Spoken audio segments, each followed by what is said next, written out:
నమస్తే and welcome to hit TV. సార్వత్రిక ఎన్నికలు సమీపిస్తున్న పరిస్థితుల్లో కేంద్రంలో అధికారం ఉన్న బీజేపీ ఎన్డీఏ సంకీర్ణ కూటమి ప్రభుత్వం పార్లమెంటులో బడ్జెట్ ప్రతిపాదనలను ప్రవేశపెట్టింది. బడ్జెట్ ప్రతిపాదనలను కేంద్ర ఆర్థిక శాఖ మంత్రి నిర్మలా సీతారామన్ సభలో ప్రవేశపెట్టారు. అందులో పొందుపరిచిన అంశాలను చదివి వినిపించారు. అయితే ఈ మధ్యంతర బడ్జెట్ ప్రసంగాన్ని ఆర్థిక శాఖ మంత్రి గంటలోపే ముగించారు. బడ్జెట్ ప్రసంగంలో ఎలాంటి మెరుపులు మెరిపించలేదు. గతం కంటే భిన్నంగా సాగింది ఆమె ప్రసంగం.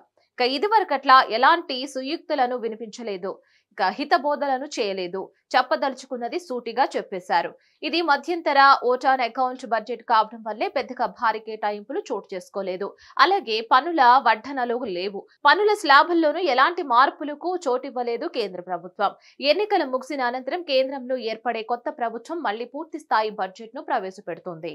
అంతేకాదు ఈ బడ్జెట్ లో రైలు ప్రయాణికులపైన పెద్దగా ఎలాంటి వరాలను కురిపించలేదు నిర్మలా సీతారామన్. రైలు టికెట్ల తగ్గింపు ప్రస్తావనను తీసుకుని రాలేదు.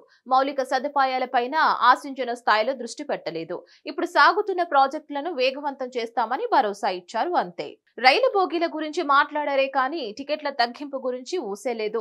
అన్ని రైలు బోగీలన్నిటినీ కూడా వందే భారత్ ఎక్స్ప్రెస్ తరహాలో తీర్చిదిద్దుతామని చెప్పుకోవచ్చారు నిర్మలా సీతారామన్. సాధారణ బోగీలన్నీ భవిష్యత్తులో వందే భారత్ తరహాలో సౌకర్యాలను సంతరించుకుంటాయని వెల్లడించారు. దశల వారీగా 40,000 బోగీలను ఆధునీకరిస్తామని చెప్పారు. దీనిపై మరిన్ని అప్డేట్స్ కోసం keep watching hit TV. Hit TV presents like, share, comment. TV వాళ్ళకు కూడా నేను ఒక సర్ప్రైజ్ ఇద్దాం అనుకుంటున్నాను. మీరు మాత్రమే జెస్సీ ఎందుకు అయ్యారు? ఇలాంటి అమ్మాయిలకి పిలవడానికి బాగుంటుంది.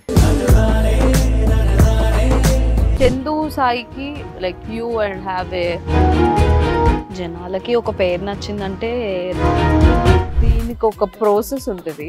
ఎందుకు ప్రాసెస్ డైరెక్ట్‌గా వెళ్ళిపోదాం. ఏదైనా ఒకటి మర్చిపోయినావా నువ్వు? మర్చిపోయినా మేడం. ఏం మర్చిపోయావు? నా గుండె. ఏదో ఆ టైంకి మన సుడి బాగుంటే ఎవరన్నా చూపిస్తే రాయగలం కానీ డోర్ టు డోర్ సేల్స్ చేసేవాళ్ళు. శారీ వస్తుంది, శారీలో వెనకాల కట్టుకుని